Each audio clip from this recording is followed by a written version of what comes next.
요한복음 15장 1절에서 8절의 말씀을 받들어 읽겠습니다. 나는 참 포도나무요 내 아버지는 농부라. 무릇 내게 붙어 있어 열매를 맺지 아니하는 가지는 아버지께서 그것을 제거해 버리시고, 무릇 열매를 맺는 가지는 더 열매를 맺게 하려 하여 그것을 깨끗하게 하시느니라. 너희는 내가 일러준 말로 이미 깨끗하여졌으니 내 안에 거하라. 나도 너희 안에 거하리라. 가지가 포도나무에 붙어 있지 아니하면 스스로 열매를 맺을 수 없음 같이 너희도 내 안에 있지 아니하면 그러하리라. 나는 포도나무요 너희는 가지라. 그가 내 안에 내가 그 안에 거하면 사람이 열매를 많이 맺나니 나를 떠나서는 너희가 아무것도 할 수 없음이라. 사람이 내 안에 거하지 아니하면 가지처럼 밖에 버려져 마르나니 사람들이 그것을 모아다가 불에 던져 사르느니라. 너희가 내 안에 거하고 내 말이 너희 안에 거하면 무엇이든지 원하는 대로 구하라. 그리하면 이루리라. 너희가 열매를 많이 맺으면 내 아버지께서 영광을 받으실 것이요 너희는 내 제자가 되리라. 아멘. 오늘 요한복음 15장 말씀은 우리 예수 믿는 사람들에겐 매우 익숙한 내용입니다. 나는 포도나무요 너희는 가지라. 가지가 줄기에 붙어 있지 않으면 어찌 열매를 맺겠느냐.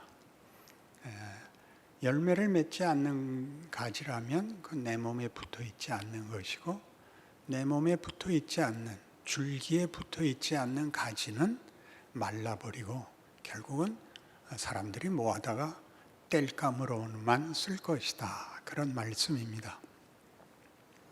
그래서 이 말씀은 우리 성도들에게 너무나 당연하게 예수께 붙어 있는 믿음의 순종을 생각나게 하고, 믿음이 약해지거나 마음먹은 만큼 신앙생활이 되지 않을 때에는 공포스럽게 주의 몸에서 내가 떠났나 보다라는 자책감을 갖게 하는 것이지요.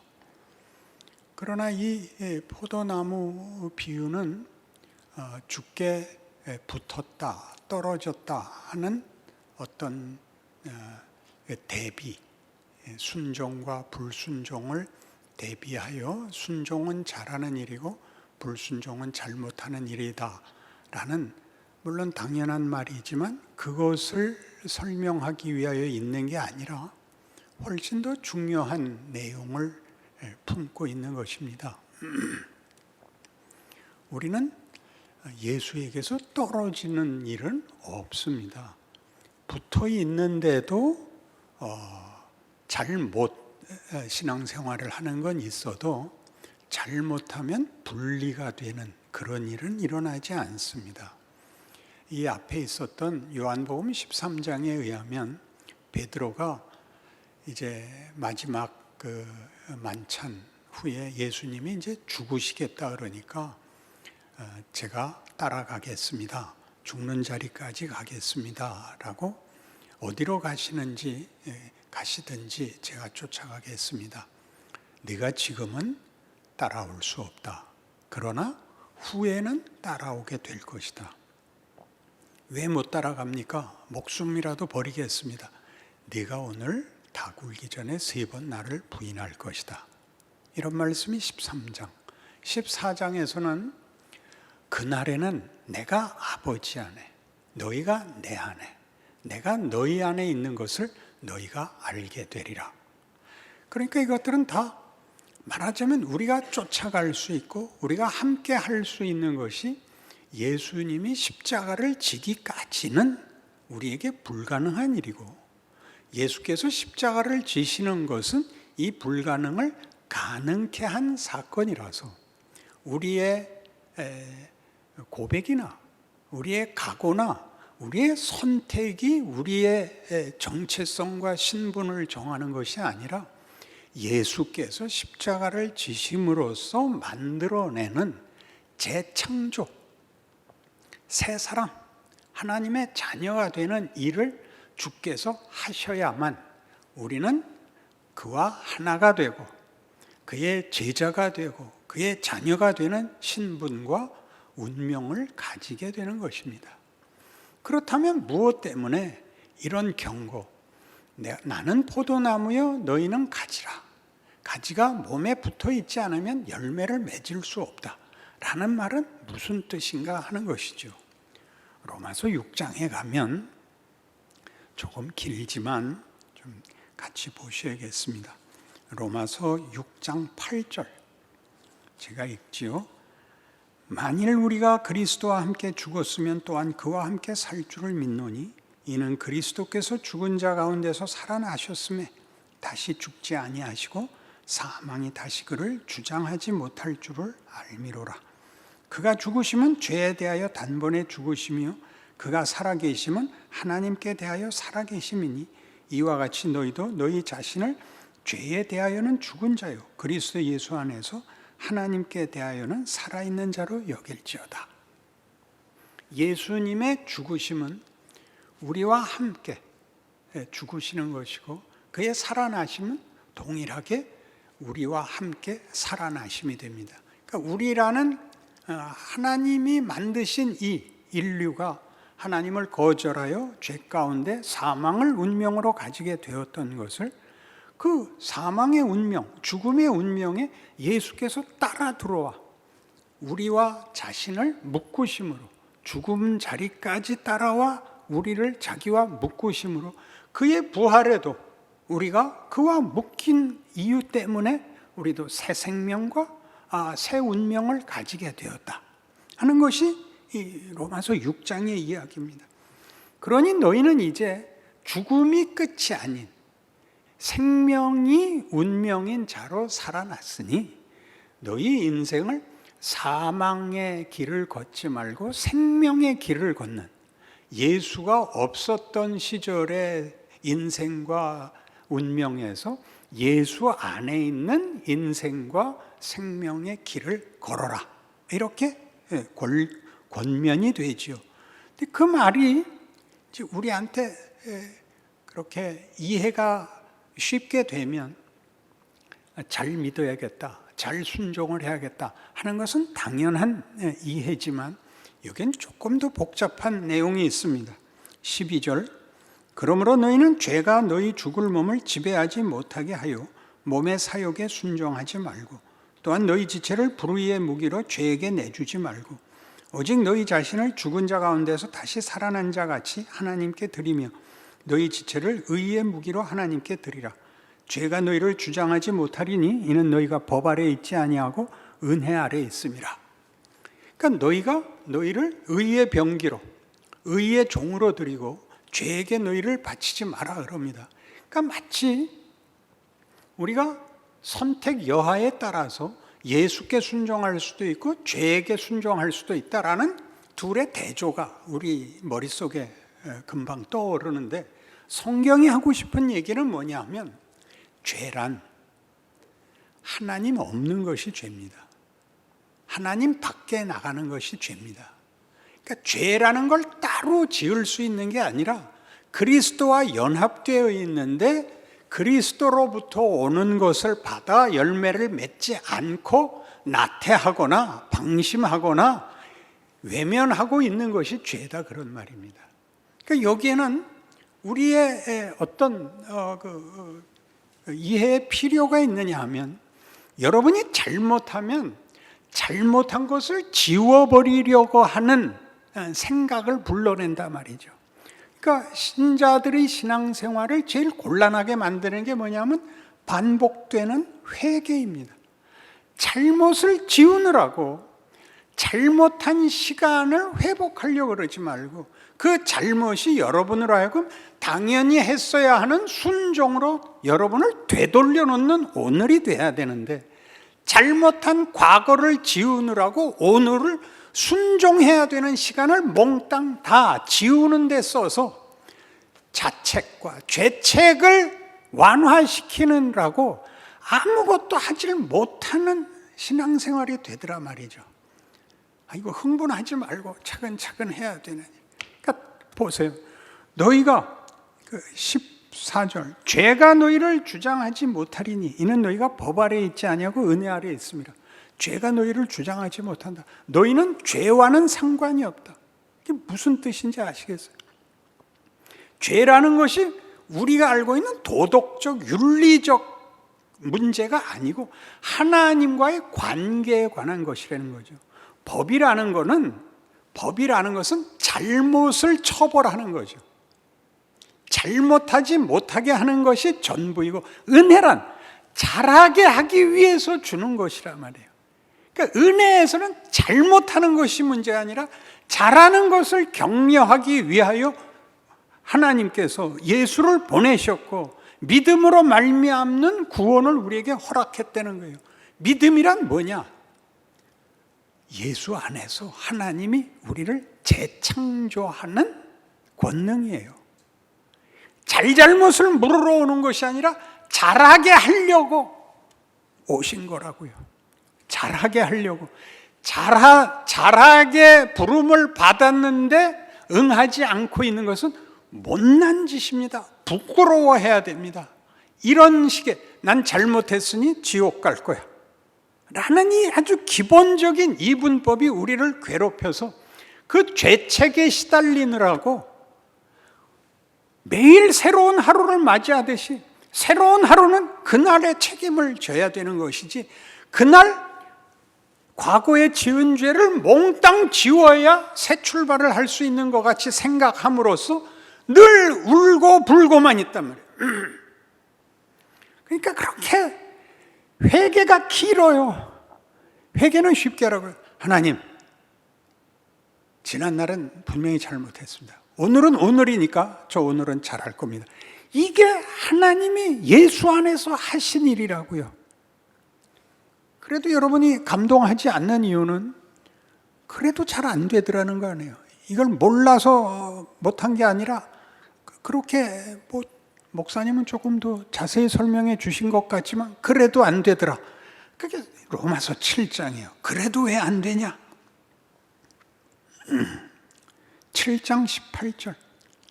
내 속, 곧 내 육신에 선한 것이 거하지 아니하는 줄을 아노니 원함은 내게 있으나 선을 행하는 것은 없노라.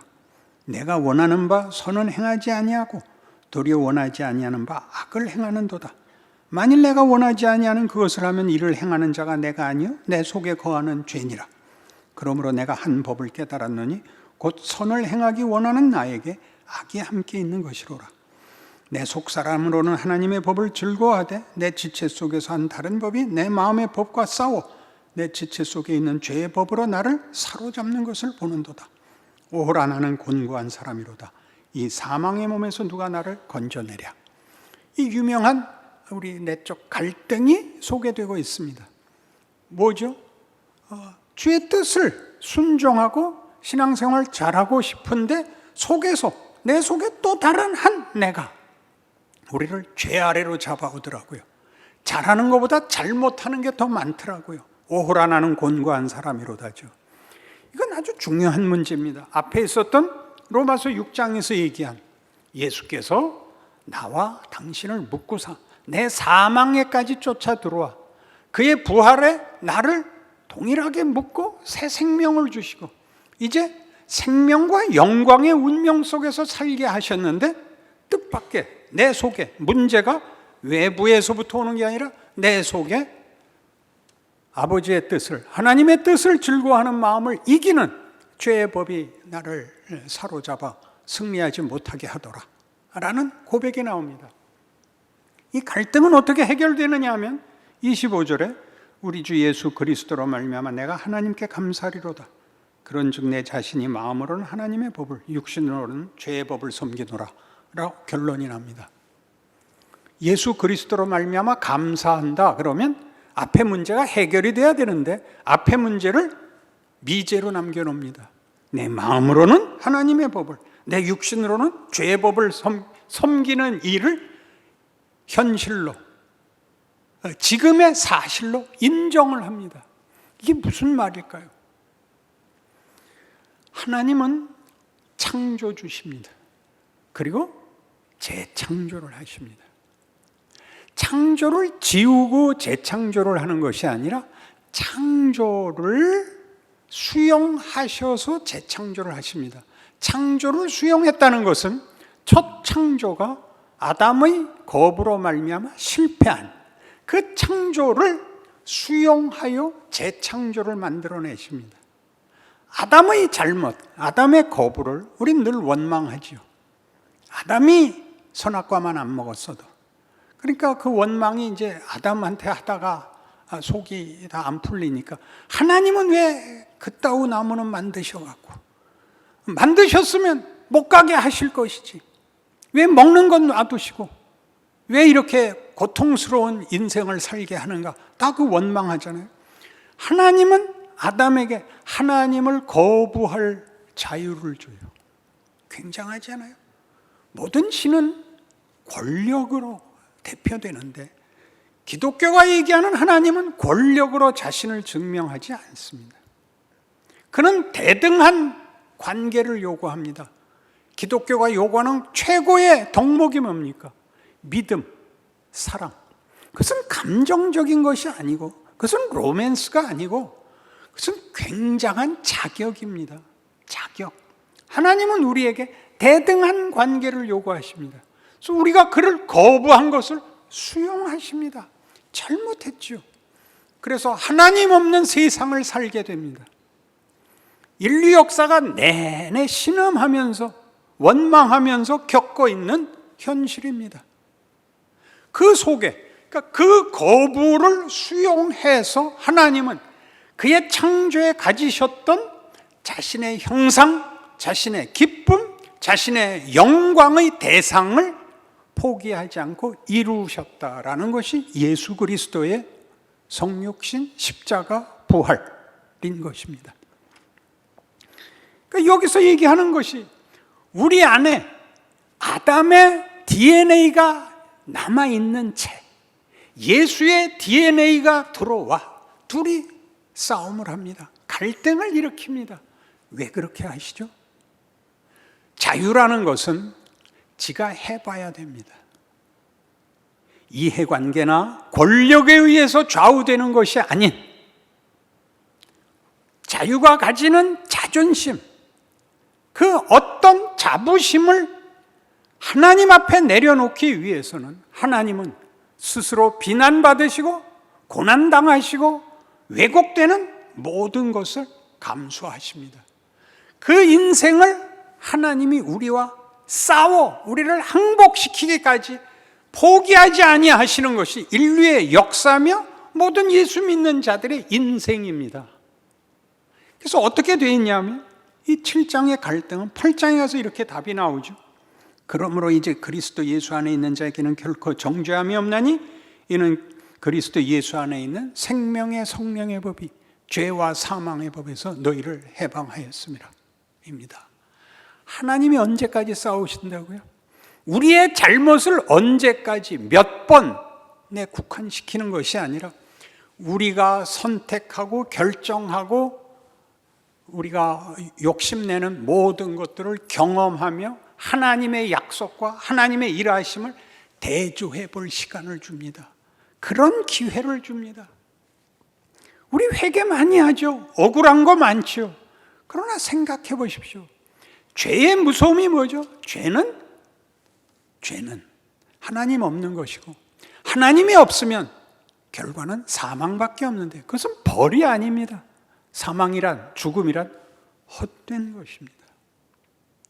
죽으면 모든 것이 다 헛됩니다. 그러니까 나이가 들어야 신앙이 좋아지는 이유입니다. 죽음이 가까워야 세상의 유혹과 우리의 헛된 망상들이 현실에서 깨져나갑니다.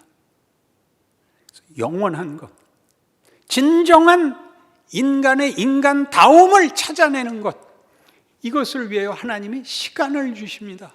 그러니 뭘 하라는 거죠? 성경이 그 갈등을 허락하신다는 사실을 알라고요. 여러분 마음 안에 아직도 아담의 DNA가 높습니다. 왜? 우리가 훨씬 이해가 가고 우리에게 본성적으로도 깊은 것입니다. 우리의 야망, 우리의 좁은 어떤 편견, 고집, 뭐래도 좋습니다. 우리가 가지는 최고의 기대, 환상 같은 것들 하나님이 처음부터 막지 않고 가게 내버려 두십니다. 우리의 원망 중에 하나가 아닌가요, 그게? 하나님, 왜 그걸 내버려 두셨습니까? 하나님의 뜻이라는 책을 쓴 제랄드 시처의 책을 요약하면 이겁니다. 신자들이 하나님의 뜻을 알려고 하는 것은 순종을 하기 위해서가 아니라 책임을 면하기 위해서다. 그렇죠? 하나님이 일로 가라 그랬잖아요. 하나님이 왜 묵묵부답이죠? 네가 하고 싶은 거 해라. 네 실력만큼 해라. 울어라. 후회해라. 원망해라. 내가 다 듣고 있으면 또 해보자. 축구 선수가 골 하나 넣는데 얼마나 힘든지 아시죠? 지난번에 손흥민 선수가 4골이나 넣어서 우리나라 해방 이후 최고의 행복한 하루가 있었습니다. 얼마나 연습을 많이 했을 것 같아요. 하나님이 우리에게 매일을 훈련시키고 있고 우리와 연습하고 있다고 생각을 하셔야 돼요.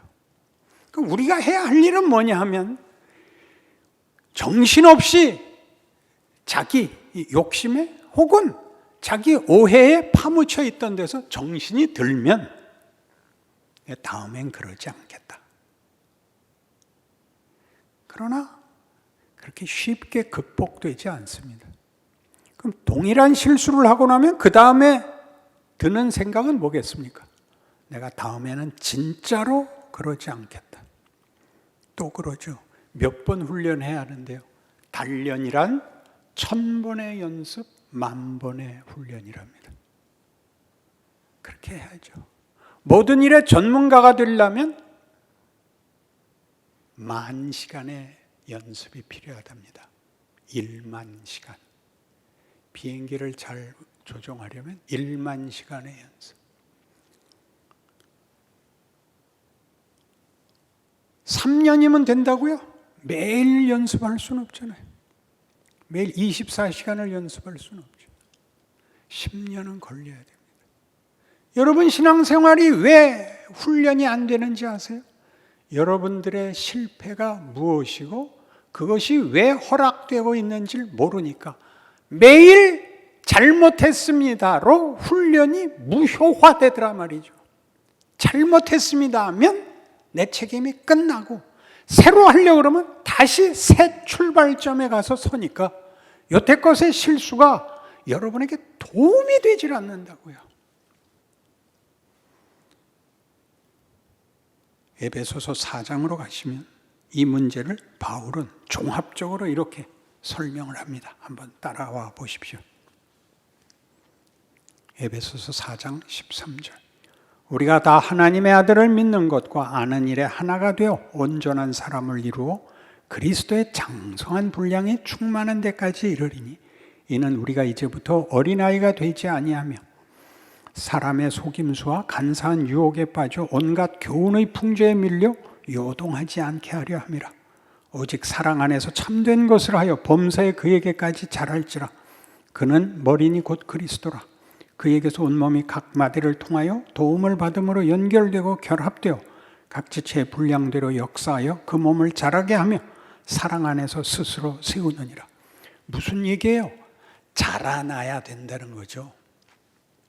그런데 우리는 큰 뜻을 품고 새로 시작해서 완벽한 끝장을 내고 싶어요. 매번 새로 시작해서 완벽을 만들고 중간에 곁길로 가거나 넘어졌거나 잘못했거나 라는 과정이 있을 수 없다고 생각을 한다고요. 그래서 매번 시작만 있어요. 매번 시작만 있어요. 잘못이 일을 한다는 걸 몰라요.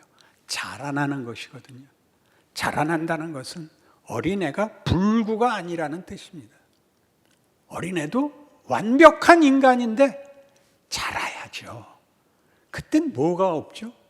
철이 없죠. 철이. 지혜가 없죠. 분별이 없고 실력이 없습니다. 어떻게 크나요? 애들은 싸우면서 크고 울면서 크고 속썩이면서 크고 잘 알잖아요. 그걸 살아낸 그 누적된 자기의 인생을 인정하시라고요. 새로운 일을 하려고 그럴 때마다 잘못한 것 위에서 좀 더 조심스럽게, 좀 더 실제적인 목표를 가지고 한 걸음씩 나가야 되는데 거창한 목표를 세우고 과거는 회개라는 이름으로 눈물 한바탕 쏟아서 다 지워버리고 아무것도 아닌, 과거는 그냥 다 묻어버린, 그렇게 시작하는 그런 꿈 같은 생각 때문에 우리는 늘 아무것도 아닌 신앙생활을 하게 되는 겁니다. 이어서 좀 더 봐야 됩니다. 17절. 그러므로 내가 이것을 말하며 주 안에서 증언하노니 이제부터 너희는 이방인이 그 마음에 허망한 것으로 행함같이 행하지 말라. 그들의 총명이 어두워지고 그들 가운데 있는 무지함과 그들의 마음이 굳어짐으로 말미암아 하나님의 생명에서 떠나 있도다. 그들이 감각 없는 자가 되어 자신을 방탕에 방임하여 모든 더러운 것을 욕심으로 행하되 오직 너희는 그리스도를 그같이 배우지 아니하였느니라. 진리가 예수 안에 있는 것 같이 너희가 참으로 그에게서 듣고 또한 그 안에서 가르침을 받았을진데 너희는 유혹의 욕심을 따라 썩어져가는 구습을 따르는 옛사람을 벗어버리고 오직 너희의 심령이 새롭게 되어 하나님을 따라 의와 진리의 거룩함으로 지으심을 받은 새 사람을 입으라. 헌 사람과 새 사람 이렇게 둘을 뚝 잘라놓는 것이 아닙니다. 이것을 왔다 갔다 하며 소원은 새 사람이 있으나 현실은 그렇지 않고 를 반복하며 커나갑니다. 반복하며 커나갑니다.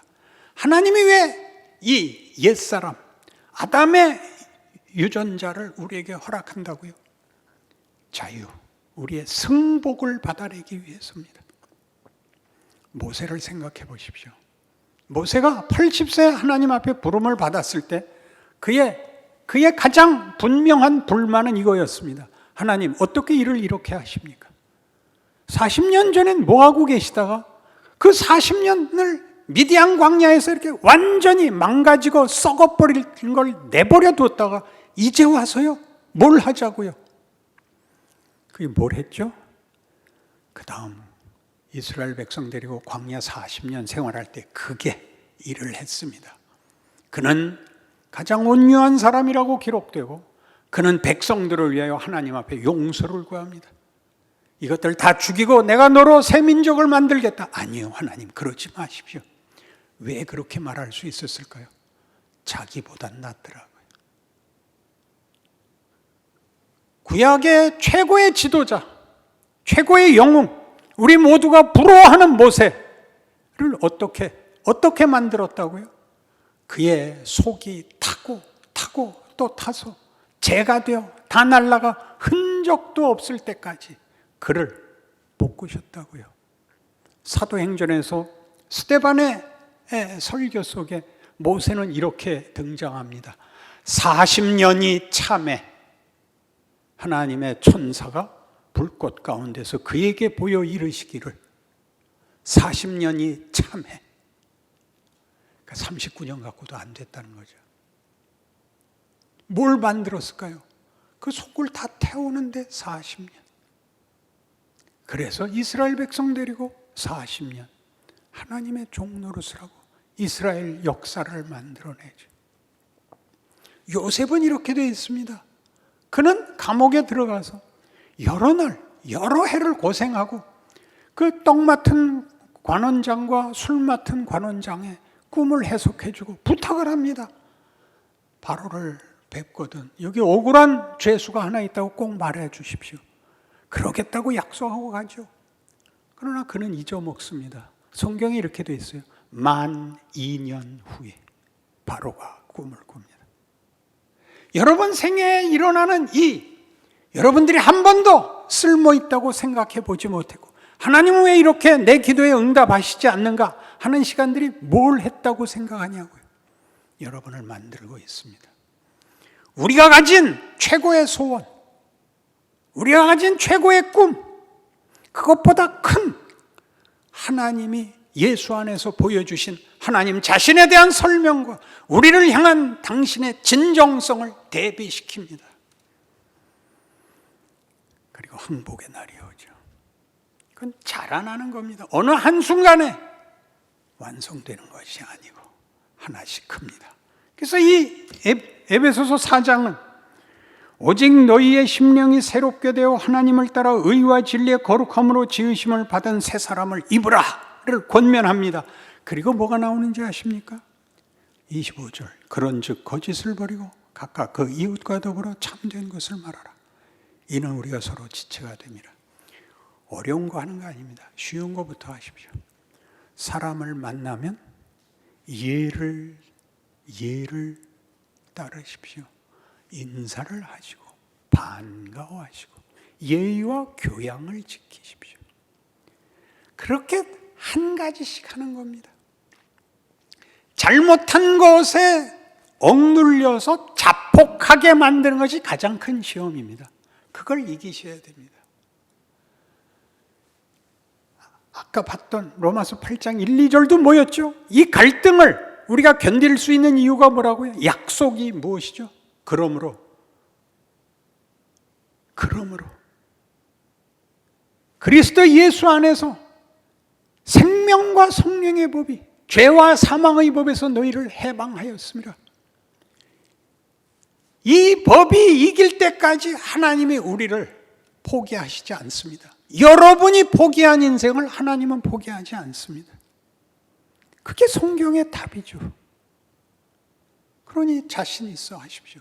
여러분의 실패와 실수가 여러분에게 중요한 과거가 되고 실력이 되고 유익이 되어야 한다라고 여러분에게 담으시고 그 다음을 나가십시오. 뭘 하라고요? 오늘 하루만은 하나라도 잘하겠다. 하나라도 잘해보겠다. 그렇게 하나씩 나아가는 겁니다. 하루아침에 완벽해지는 일은 없습니다. 완벽은 천국에 가야 이루어집니다. 우리가 이 세상에서는 고생하는 것이 더 유리하다. 바울의 고백입니다. 계시를 받은 것이 너무 많아서 내가 자고할까 봐 하나님이 내게 사단의 사자를 줬다. 굉장하죠. 사단의 사자를 줬다. 내가 이것을 위하여 주께 3번이나 간구했느냐 했더니 예수님이 말씀하시기를 내 은혜가 네게 족하다. 이걸 위해서 다시는 구하지 마라. 그러니까 우리가 받는 고난, 원망, 자신 스스로에 대한 자책 같은 것들이 나를 훈련시키는 거다 라고 아는 것이 믿음이지. 모든 것을 지워서 속 편하고 안심하고 확신이 드는 것은 아니요. 지난번 설교에서 했죠. 욥이 뭐라고 덤볐다고요? 하나님, 우리 계급장 떼고 한번 만나봅시다. 하나님 뭐라 그랬어요? 네 자신감의 근거가 뭐냐? 네가 무엇 근거로 자신이 생겼길래 나보고 해보자 그러냐? 그렇게 했던 거 기억 안 나십니까? 신앙 인생의 자신감이라는 것은 이것, 하나님이 결국 나를 승리하시고 영광 받으실 것이다 하는 것 외에 다른 건 없습니다. 우린 법 아래 있지 않고 은혜 아래 있습니다. 법의 부작용은 비난밖에 확인법이 없습니다. 누구의 잘못을 지적하는 것뿐입니다. 은혜는 서로 감사하고 서로 고마워하는 거죠. 신앙생활을 매일 할 수 없다면 말이 되지 않습니다. 하나님 매일 하고 있는데 당사자인 우리 성도들이 신앙생활을 늘 반복적으로 실패합니다. 여기에서 벗어나시는 오늘부터의 귀한 신앙 인생이 되시기를 바랍니다. 기도하십시다. 하나님 아버지, 하나님 일하고 계십니다. 그 옛날 아브라함을 부르셨듯이, 모세를 부르셨듯이, 바울을 부르셨듯이 우리에게도 하나님이 예수 안에서 보이신 모든 권능과 정성과 그리고 긍휼과 자비로 우리를 지키십니다. 그 사실을 깨우치시고 알게 하신 것 같이 누리게 하여 주옵소서. 한 걸음씩 한 걸음씩 하나님의 사람으로 커가는 기쁨과 감사가 우리 인생에 이 거친 세상 죄의 위협과 유혹 앞에서 하나님의 사람으로 사는 기쁨으로 승화되는 그 하루하루의 인생을 살아내는 증거, 권능, 자랑, 고백, 찬송이 되게 하옵소서. 지금은 우리 주 예수 그리스도의 은혜와 하나님 아버지의 극진하신 사랑과 성령 하나님의 위로하심이 주의 자녀라는 이름으로 사는 인생을 감사와 믿음으로 받아들이고 돌아가는 그 고백과 그 소원의 중심인 예수를 붙들고 살기로 약속하는 심령들 위해 영원토록 함께 있을지어다. 아멘.